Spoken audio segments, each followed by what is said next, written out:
We got news for you. We got news for you. Thanks for joining us for MLB Roundup on the shores of McCovey Cove. I'm Stephanie Rosa. The Detroit Tigers have only won one of their first 7 games. After adding Miguel Cabrera and Don Charwolis, you'd expect some better numbers, right? Tim Dierkes of MLBTradeRumors.com tells us whether or not the Tigers should push the panic button or just ride it out. Today let's talk about Jim Leyland's Tigers, who finally got that first win monkey off their back behind Jeremy Bonderman last night. The question is, should the 1-7 Tigers make some sort of move, seeing as how they're already 5 games back and it's only April 10th? The obvious need for the Tigers would be their bullpen. Problem is, they don't have any prospects left to trade for decent relievers. They've only got one real kind of bona fide top shelf prospect in Rick Porcello.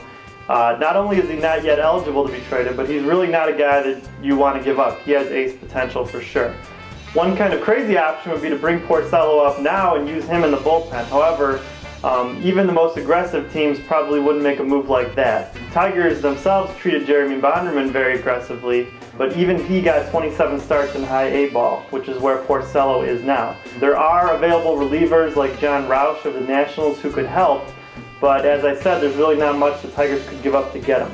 As far as the offense goes, maybe it's not the 1,000-run behemoth that we thought it originally was, but it's going to be very strong, and I don't think they need to worry about it. I think the Tigers are just going to have to win a lot of high-scoring games and hope that that approach works. They're a very expensive team, but they're kind of stuck with what they've got. This week we have a slew of new contributors. Batting leadoff is Adam Godson of Bugs and Cranks with a profile of some new additions to your favorite ballparks. By now, most fans have made at least one trip to their local ballpark, and many have noticed something new at their favorite stadium. Some teams put up new scoreboards or advertisements, or erected statues to old ball players. But late last season, an ad wizard for the Milwaukee Brewers put up a 22-foot tall giant gas pump in right center field. This gas pump includes a digital scoreboard where the price would be that flashes the distance of each home run after it's hit. Not sure about you, but I can't think of much more to take the wind out of a crowd than a giant 425 flashed on a scoreboard on a gas pump. But not to be outdone, the folks at Bugs and Cranks and I thought of depressing structures that are coming to outfields near you next season. The New York Mets putting up a foreclosed sign in left center of New City Field, complete with a banker that denies them a loan after each home run. The Marlins going to build a statue of Wayne Huizenga, who counts his revenue sharing and tax money all the way to the bank. In San Francisco, installing a giant pulpit sponsored by the Christian Coalition with an Olympic torch thrown in just for good measure. The Houston Astros putting a statue on the mound where Brad Lidge's career died. And the Washington Nationals erecting a Halliburton missile, which launches at a developing nation every time the Nationals hit a home run. No charge for these marketing ideas, fellas. If you need any help, just call the Milwaukee Brewers. MLB Roundup has contributors from far and wide.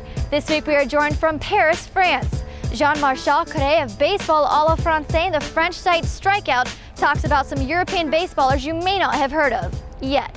Hi everyone from Paris. I'm Jean-Martial Carre from Strikeout and BAF website. Today, let's talk about 2 French players, Joris Bert and Frédéric Envy. Joris Bert, outfielder, is the first French player chosen in the MLB Roundup draft.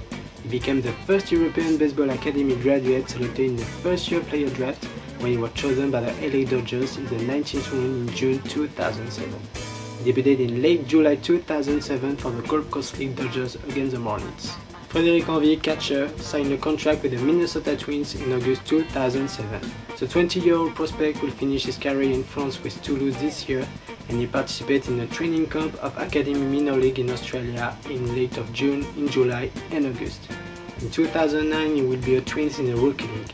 Now we have 2 French players in the MLB organizations, and there are 13 MLB European Baseball Academy graduates have signed professional contracts with MLB organizations. It's a sign that baseball in Europe is fine and could be a great claim for the international scouts.